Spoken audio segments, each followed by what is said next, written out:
ನಮಸ್ತೆ ಎಲ್ಲರಿಗೂ.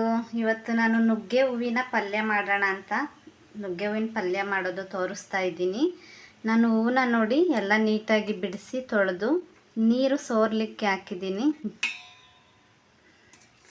ಮತ್ತು ಪಲ್ಯ ಮಾಡಲಿಕ್ಕೆ ಏನೇನು ಬೇಕು ನೋಡ್ಕೊಳ್ಳೋಣ. 1 ಕಪ್ಪು ಕಾಯಿ ತುರಿ, ಕರಿಬೇವು, ಒಂದು 6 ಒಣಮೆಣ್ಸಿನ್ಕಾಯಿನ ನಾನು ಈ ಥರ ಮುರಿದಿಟ್ಕೊಂಡಿದ್ದೀನಿ, 1 ಸ್ಪೂನು ಅರಿಶಿನ, ಒಂದು 1/4 ಟೇಬಲ್ ಸ್ಪೂನ್ ಅಷ್ಟು garam masala, 1 tea table spoon ಅಷ್ಟು ಸಾಂಬಾರು ಪೌಡರು, ಈರುಳ್ಳಿ, ಕಡಲೆಬೇಳೆ, ಸಾಸಿವೆ, ಜೀರಿಗೆ, ಉದ್ದಿನಬೇಳೆ, ರುಚಿಗೆ ತಕ್ಕಷ್ಟು ಉಪ್ಪು. ಈಗ ಬಾಣಲೆ ಇಟ್ಕೊಂಡಿದ್ದೀನಿ ಸ್ಟವ್ ಮೇಲೆ. ಎಣ್ಣೆ ಹಾಕ್ಕೊಳ್ಳೋಣ.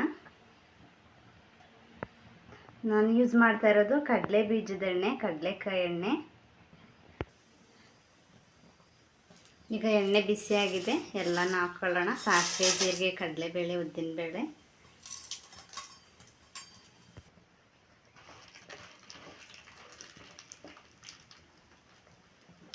ಉರಿ ಕಮ್ಮಿ ಇಟ್ಕೊಂಡು ಸ್ವಲ್ಪ ಇವೆಲ್ಲ ಗೋಲ್ಡನ್ ಬ್ರೌನ್ ಬರೋವರೆಗೂ ಫ್ರೈ ಮಾಡೋಣ. ಕಡಲೆಬೇಳೆ ಎಲ್ಲ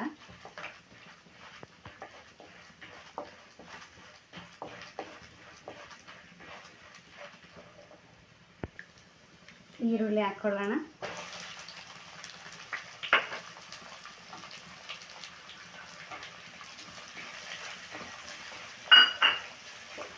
ಈರುಳ್ಳಿ ಗೋಲ್ಡನ್ ಬ್ರೌನ್ ಕಲರ್ ಬರೋವರೆಗೂ ಫ್ರೈ ಮಾಡೋಣ.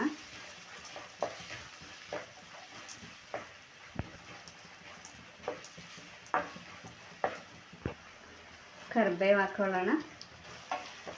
ಕರಿಬೇವು ಮುಂಚೆನೇ ಹಾಕಿದ್ರೆ ಜಾಸ್ತಿ ಇದಾಗ್ಬಿಡುತ್ತೆ, ಫ್ರೈ ಆಗಿಬಿಡುತ್ತೆ ಅಂತೇಳಿ ನಾನು ಸ್ವಲ್ಪ ಗ್ರೀನ್ ಆಗಿರಲಿ ಅಂತ ಆಮೇಲೆ ಹಾಕ್ತಾಯಿದ್ದೀನಿ. ಈಗ ಮಸಾಲೆಗಳ್ನ ಹಾಕ್ಕೊಳ್ಳೋಣ. ಗರಂ ಮಸಾಲ, ಸಾಂಬಾರು ಪೌಡರು, ಅರಿಶಿನ ಹಾಕ್ತಾಯಿದ್ದೀನಿ. ಎಲ್ಲ ಹಸಿ ವಾಸನೆ ಹೋಗೋವರೆಗೂ ಫ್ರೈ ಮಾಡೋಣ.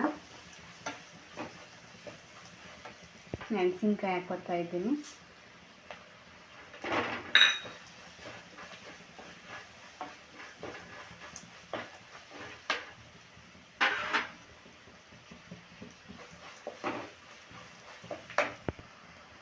ಒಂದು ಸ್ಪೂನ್ ಉಪ್ಪು ಹಾಕ್ಕೊತಾ ಇದ್ದೀನಿ. ಲಾಸ್ಟಲ್ಲಿ ಇನ್ನೊಂಚೂರು ನೋಡ್ಕೊಂಡು ನಾನು ಮತ್ತೆ ಲಾಸ್ಟಲ್ಲಿ ಉಪ್ಪು ನೋಡ್ಕೊಂಡು ಮತ್ತೆ ಆ್ಯಡ್ ಮಾಡ್ಕೊತೀನಿ.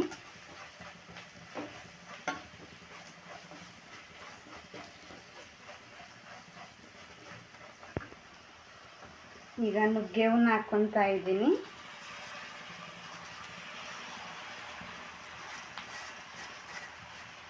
ನಮ್ಮ ಮನೆಯಲ್ಲಿ ನಾವೊಂದು 6 ಜನ ಇದ್ದೀವಿ.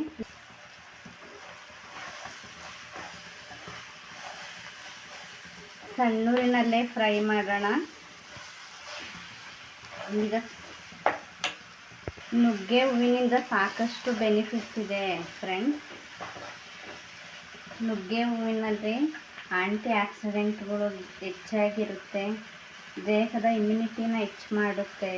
ಮತ್ತು vitamin A, B1, B2, B3 vitamins ಹೇರಳವಾಗಿ ಇದರಲ್ಲಿ ಈ ಹೂವಿನಲ್ಲಿ ಇದೆ. ಹಾಗಾಗಿ ಇದನ್ನು ಚೆನ್ನಾಗಿ ಬಳಸೋಣ. ಕ್ಯಾಲ್ಶಿಯಮ್ ಮತ್ತು ಮೆಗ್ನೀಷಿಯಮ್ ಇರುವುದರಿಂದ ಮೂಳೆ ಹಾಗೂ ಕೀಲು ನೋವಿನ ಸಮಸ್ಯೆ ನಿವಾರಣೆ ಆಗುತ್ತೆ. ರಕ್ತದ ಹೀನತೆ ಇದ್ದರೂ ಕಮ್ಮಿ ಆಗುತ್ತೆ. ದೇಹದಲ್ಲಿ ಸುಸ್ತು, ಆಯಾಸ ಇದ್ದರೂ ಕೂಡ ಕಡಿಮೆ ಆಗುತ್ತೆ. ಇನ್ನೂ ಸಾಕಷ್ಟು ಬೆನಿಫಿಟ್ಸ್ ಇದೆ ನುಗ್ಗೆ ಹೂವಿನಿಂದ ಫ್ರೆಂಡ್ಸ್. ಹಾಗಾಗಿ ನಿಮ್ಮ ಮನೆಗಳ ಹತ್ರ ಅಥವಾ ನೀವು ಊರುಗಳಿಗೆ ಹೋದಾಗ ತೋಟದಲ್ಲಿ ಈ ಥರ ಹೂವು ಸಿಕ್ಕಿದಾಗ ತಂದು ಯೂಸ್ ಮಾಡಿ. ಮತ್ತು ಪಲ್ಯನೇ ಮಾಡಿ ತಿನ್ನಬೇಕು ಅಂತಲೂ ಇಲ್ಲ, ನುಗ್ಗೆ ಹೂವಿನದು ಕಷಾಯನೂ ಮಾಡಿ ಕುಡಿಬೋದು. ಕಷಾಯ ಅಂದರೆ ಏನೂ ಇಲ್ಲ, ಒಂದು 10-15 ಹೂವನ್ನ ಬೆಳಗ್ಗೆ 1/4 ಲೀಟ್ರು ನೀರಲ್ಲಿ ಹಾಕಿ ಸ್ವಲ್ಪ ಕುದಿಸ್ಬಿಟ್ಟು ಆ ನೀರನ್ನ ಸೋಸ್ಕೊಂಡು ಕುಡಿಯೋದ್ರಿಂದ ಕೂಡ ತುಂಬಾ ಬೆನಿಫಿಟ್ಸ್ ಇದೆ. ಹಾಗಾಗಿ ನುಗ್ಗೆ ಹೂವು ಸಿಕ್ಕಿದ್ರೆ ಖಂಡಿತ ಯೂಸ್ ಮಾಡಿ. ಮತ್ತು ನೋಡಿ, ಎಲ್ಲ ಇಂಗ್ರೀಡಿಯೆಂಟ್ಸು ನಮ್ಮ ಮನೆಯಲ್ಲೇ ಇರುತ್ತೆ. ತುಂಬ ಸಿಂಪಲ್ಲು, ನಾವೇನು ಜಾಸ್ತಿ ಇಂಗ್ರೀಡಿಯೆಂಟ್ಸು ಕೂಡ ಯೂಸ್ ಮಾಡ್ತಾ ಇಲ್ಲ. ಒಂದೇನಪ್ಪ ಅಂದರೆ ಒಂದು ಸಣ್ಣೂರಿನಲ್ಲಿ ಸ್ವಲ್ಪ ನೀಟಾಗಿ ಮುಚ್ಚಿ ಬೇಯಿಸ್ಬೇಕಾಗಿ ಬರುತ್ತೆ. ಒಂದು 10 ನಿಮಿಷ ಟೈಮ್ ಹಿಡಿಯುತ್ತೆ. ತುಂಬಾ ಬೆನಿಫಿಟ್ಸ್ ಆಗುತ್ತೆ. ಒಂದು 3 ಮಿನಿಟ್ಸು ಸ್ಟೀಮಲ್ಲಿ ಚೆನ್ನಾಗಿ ಬೇಯಲಿ. ಈಗ ಲಾಸ್ಟಲ್ಲಿ ಕಾಯಿ ತುರಿಯನ್ನು ಸೇರಿಸ್ಕೊಳ್ಳೋಣ. ಇದಕ್ಕೆ ಈ ಪಲ್ಯನೂ ಸ್ವಲ್ಪ ಕಹಿ ಇರುತ್ತೆ ಫ್ರೆಂಡ್ಸ್. ಇದಕ್ಕೆ ಹೆಚ್ಚಾಗಿ ಈರುಳ್ಳಿ ಮತ್ತು ಕಾಯಿ ತುರಿ ಜಾಸ್ತಿ ಹಾಕ್ಕೊಳ್ಳೋದ್ರಿಂದ ಕಹಿ ಇರಲ್ಲ. ನಾವೇನು ಇಲ್ಲ, ಉಪ್ಪು ಖಾರ ಒಂದು ಕರೆಕ್ಟಾಗಿ ಹಾಕ್ಕೊಂಡ್ರೆ ತುಂಬ ಟೇಸ್ಟಿಯಾಗಿರುತ್ತೆ ಇದು. ಮತ್ತು ಫ್ರೆಂಡ್ಸ್, ನಾವು ಬೆಳಗ್ಗೆ ಎದ್ದಾಗ ಮನೆಯಲ್ಲಿ ಒಬ್ಬೊಬ್ಬರು ಮೂಡು ಒಂದೊಂದು ಥರ ಇರುತ್ತೆ. ಅಡುಗೆ ಮಾಡಬೇಕಾದ್ರೆ ಖುಷಿಯಾಗಿ ಇರಬೇಕು ಅಂತ ಹೇಳಿದ್ನಲ್ಲ, ಬೆಳಗ್ಗೆ ಎದ್ದಾಗ ನಾವು ಅಡುಗೆ ಮನೆಯಲ್ಲಿ ಯಾವುದಾದ್ರೂ ಫ್ಲೂಟ್ ಮ್ಯೂಸಿಕ್ಕೋ ಅಥವಾ ಓಂಕಾರ ಮ್ಯೂಸಿಕ್ಕೋ ಈ ಥರ ಅಥವಾ ದೇವ್ರ ಸಾಂಗ್ಸು ಹಾಕಿದಾಗ ಎಲ್ಲರ ಮನಸ್ಥಿತಿ ಒಂದೇ ಥರ ಶಾಂತವಾಗಿರುತ್ತೆ. ಅಡುಗೆ ಮಾಡಬೇಕಾದ್ರೆ ಖುಷಿಯಾಗಿ ಮಾಡಿ, ಖುಷಿನೇ ನಮ್ಮ ಖಜಾನೆ ಅಂತ ಹೇಳ್ತಾರೆ. ಹಂಗಾಗಿ ಮತ್ತು ನಾವು ಮಾಡೋ ಅಡುಗೆ ಪ್ರಸಾದ ಥರ ಇರಬೇಕು, ನಾವು ಕುಡಿಯೋ ನೀರು ತೀರ್ಥ ಥರ ಇರಬೇಕು. ಹಂಗಾಗಿ ವೈಬ್ರೇಷನ್ ತುಂಬಾ ಇಂಪಾರ್ಟೆಂಟ್ ಆಗುತ್ತೆ. ಖುಷಿಯಾಗಿ ಅಡುಗೆಯನ್ನು ಮಾಡೋಣ.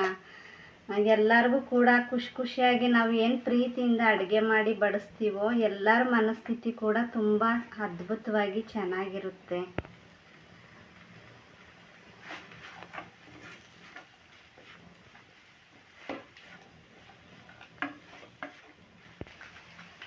ನಾನು ಆಗಲೇ ಉಪ್ಪು ಸ್ವಲ್ಪ ಕಡಿಮೆ ಹಾಕಿದ್ದೆ, ಇನ್ನೊಂದು ಚೂರು ಉಪ್ಪು ಹಾಕಬೇಕು ಅನ್ನಿಸ್ತು, ಇನ್ನೊಂದು ಚೂರು ಉಪ್ಪು ಹಾಕೋತಾ ಇದ್ದೀನಿ.